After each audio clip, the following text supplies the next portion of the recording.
atong kinabuhi musinati ug mga pagsulay.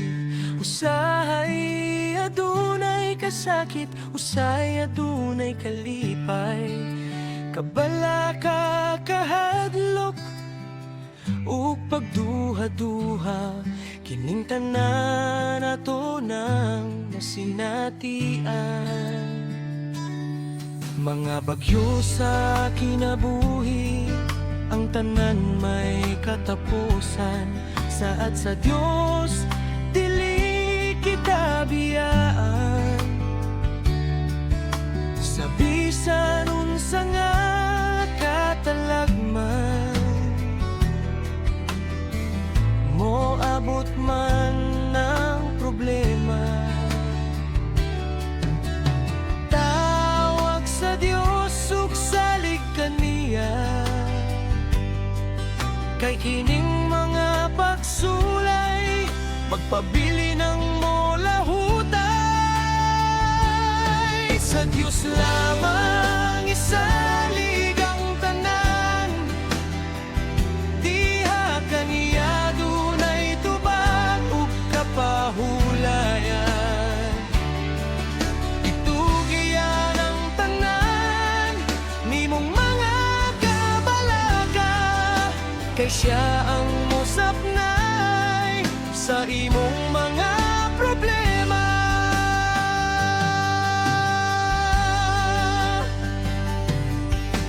Ubos sa mga pagsulay, kapitos ug mga pag-antos, dili nato kalikayan pagbiyay-biyay ug mga paglutos.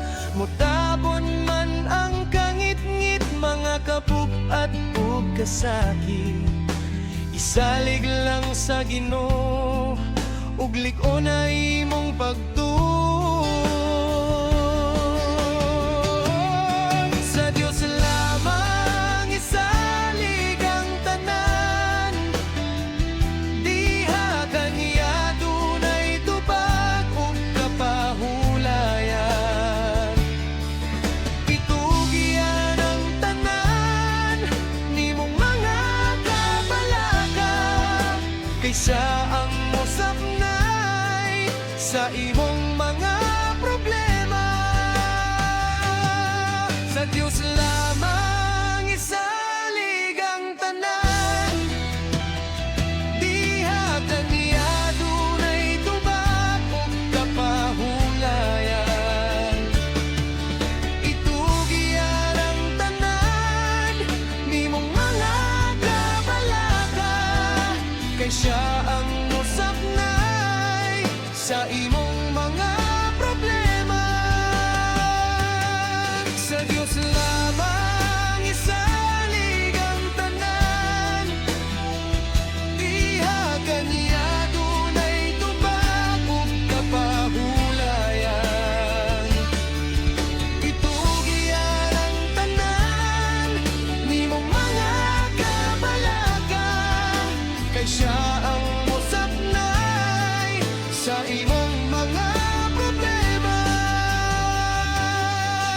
Itugian ang tanan nimong mga kabalaka, kay siya ang mosapnay sa imong mga problema.